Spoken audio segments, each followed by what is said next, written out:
shi kukun nan ina ya shiga ga mai gadi kuma baya nan. Lafiya ne? Alhaji ta yin kiyama aka ƙofar gidan nan da alƙiyama aka taka akan aikin naka na yin da ba babu inda muka je wani ne izo ya ce shi TSPP 99 ya zo wani irin a ta samu billahi da zai da ya kore mu daga nan ya ce wa zo karɓar in ka kuku har wani yazo yana zazzare maka ido. Mun ba shi da imani wallahi Allah kaga tamban shi wallahi ni ba san wani irin tambi ne da shi ba Allah ba ya kace ni wallahi Allah ya kace ni wayo haji ragon ban za ragon wofi har wani mutum daya zo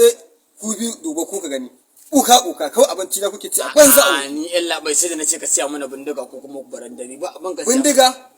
to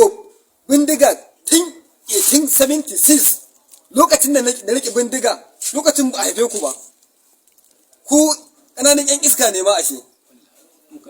dubu shi kuma wani dan dolan duk wani wanda yake kamar kai wallahi Alhaji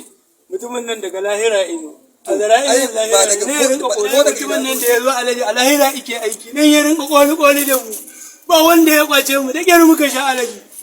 wai yara gunguru na wai yara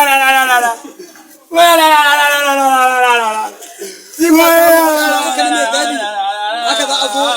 kana kula da gidan gaba ɗaya ashe baka iya kula da kanka ba ka iya kula da mu kuma dan dole ba da wani aiki da shi a gurin yace muku shi wane ne shi wai DSP wai 11 ne ko 99 ne ba to kun san abin da ake nufi da wannan 11 din 419 kenan